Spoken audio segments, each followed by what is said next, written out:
kind of numbers we're looking at. Yeah. This year alone, the cases of femicide have really gone up. If you put the faces of some of the victims on the paper, it will take at least 2-3 pages. And one wonders, 100 million shillings, are we doing enough? Are we taking this issue with the seriousness it deserves as a country? Do you feel we're doing that? It's interesting, Fred. For me, I would agree with you that 100 million is not enough money. But did you read the comments the following day? Kenyans were asking, why is 100 million being set aside for GBV? Yet you wonder, these are their sisters, these are their brothers, these are their nieces, their aunties, their own mothers who are being protected by the government. So for me, I would want to say, in fact, I actually gave somebody a breakdown. If you divide by 47 counties, that is 2 million shillings. What would 2 million shillings put up? It cannot put up a safe house in any of these counties. So I think literally as Kenyans, we must come down to reducing the negativity and start appreciating that we are the same ones complaining. Women, men are being killed. So can we also be part of the solution?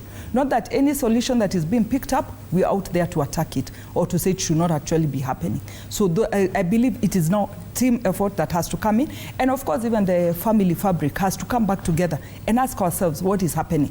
If it is my son, I have to ask him, how are you treating the girls in your class? How are you behaving in school? If he pushes somebody, I need to ask him, why did you push that girl? Or why did you push that boy? Because these traits start from a very early age. It is us who may not see them. It is us who may ignore them and assume the teacher in school is going to take care of them. But the teacher has another 20 or 30 students to take care of. So it is also us as family. If your child is telling you, Mom, I'm going out, it is it's your duty as a parent to ask, who are you going out with? Where are you meeting them? How long have you known this person? Because unfortunately, we find that even some of these victims, apart from the ones who are attacked in houses, most of them are attacked by strangers. Somebody who called her out, come, I take you out for a drink.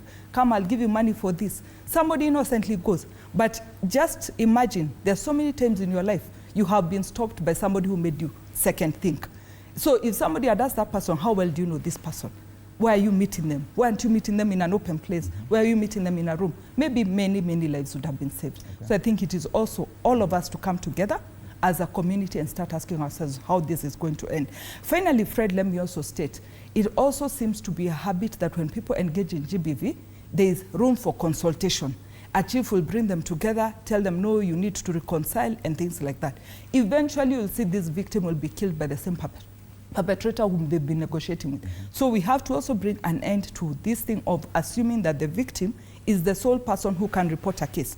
Remember, each of us are government property, as we are.